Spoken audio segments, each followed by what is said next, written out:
Oh, yeah. And this is where your chocolate comes from.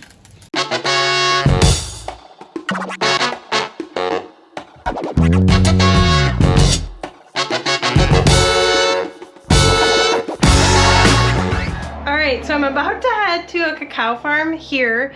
It's like 20 minutes away and I have no idea what to expect, so I'm going to take you along on the journey with me. I'm just going by myself. I got a ticket for like 45 bucks and I'm going to go tour cacao farm and hopefully eat some chocolate, and we'll see what it looks like.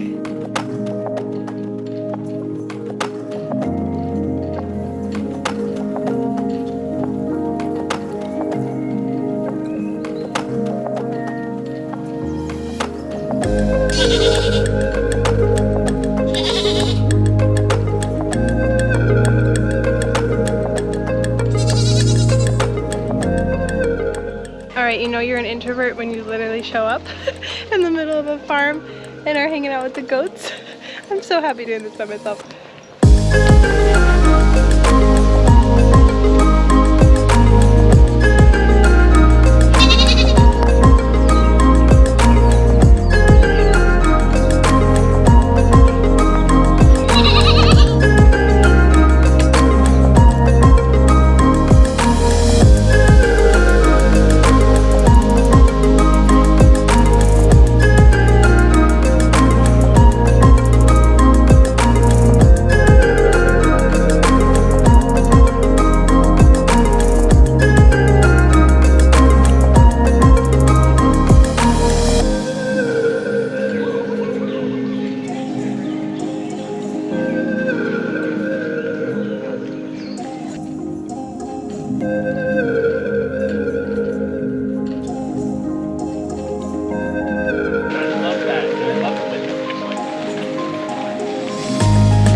How many bees do you think are home over here? 50,000. 50,000, way more. 1 million. Not quite a million. 500,000. It's probably in the neighborhood of 500,000. I always guess about 350,000. Wow. Is that a remarkable number?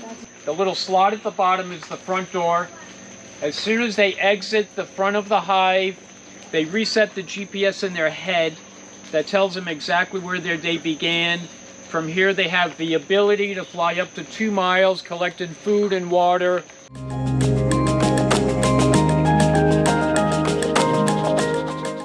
Returning back to the exact same hive, and when the bees return, they will talk to each other. And how do bees talk to each other? Yes, I had a girl the other day, she said they do the butt bumping.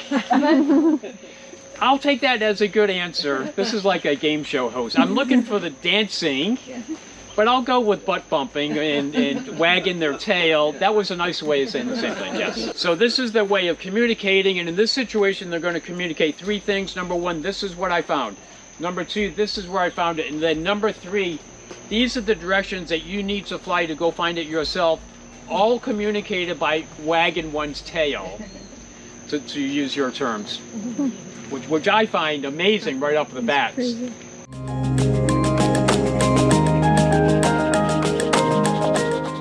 A beehive in Hawaii has the ability to produce more honey than any other place in the rest of the country. Wow. Why is that? Every answer was correct. Flowers year-round. Flowers year-round. We don't have the winter that most places on the mainland have, where they kind of button themselves up for the winter. We do not have that. They have the ability to make honey year-round.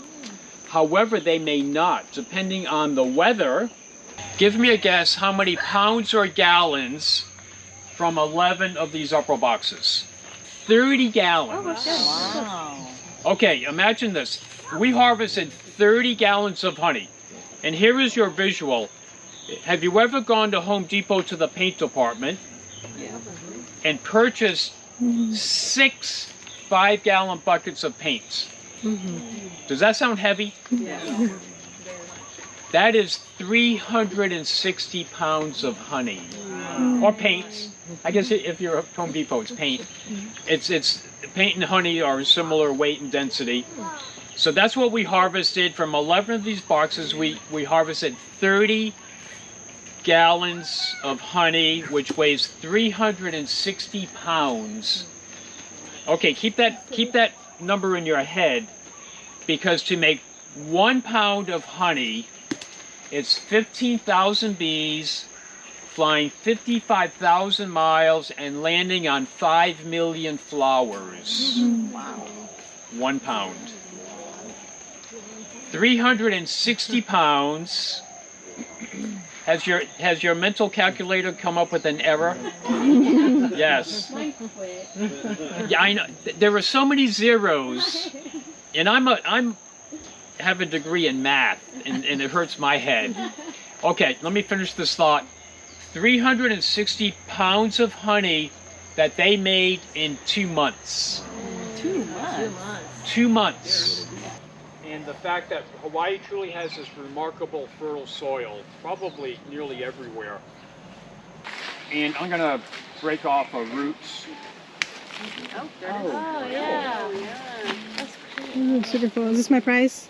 Yeah, that's your prize for winning. Yes. The midge is the pollinator who comes up out of the ground. The midge is right underneath our feet right now, and will pollinate. And if successfully pollinate, these tiny flowers will form into a tiny pod.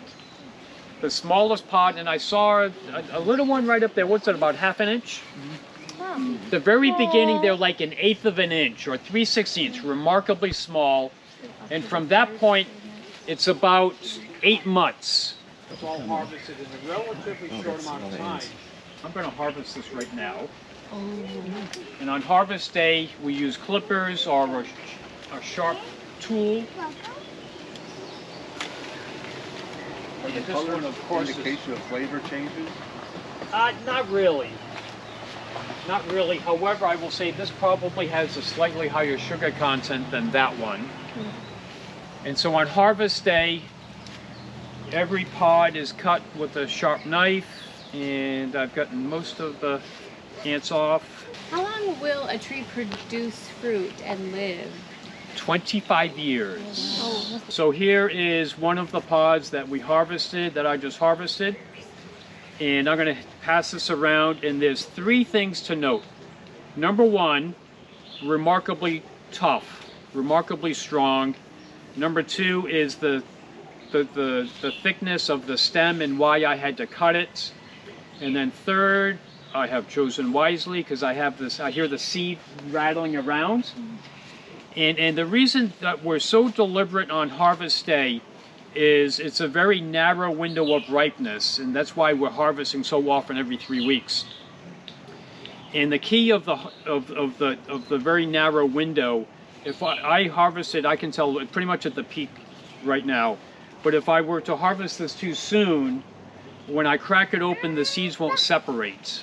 I know that they're going to separate because I already hear them rattling around. It'll be this giant mass of seed. It won't separate. And if that's the case, it's discarded for making chocolate. I've lost it. I spent all this time growing it. I misharvested it, and then it's tossed. Likewise, if I've waited too long, the seeds inside growing on the tree will actually sprout inside the pod. If I have any sprouters, it's discarded for making chocolate again, although I do have one other use. Any guesses? Plant them. Goat food. The goats have no interest in these. That's the only thing they don't eat then. They love to eat the tree. And I'm like, Maria, it's a cacao farm. You're killing me here. Yes. But I could plant these, and if I take the sprouters and I plant them in soil, they pop out in like 4 days. Wow. And then I'm like, oh my God, I'm this fabulous farmer. But what's really interesting or important in that I'm basically holding up half of one chocolate bar. Really? 2 of these to make one 21 degrees estate, 70% cacao chocolate bar, which then means every single pod that I am growing, I want to harvest correctly and turn it into chocolate. And in comparison, if this was the Hershey's tour, I would hold this up and I would say, here's 40 candy bars. That is what a huge difference in percentage of cacao from this commodity candy to a true craft chocolate bar. Okay, so I'm going to hand that around. And I'm being very deliberate not to cut into the seed.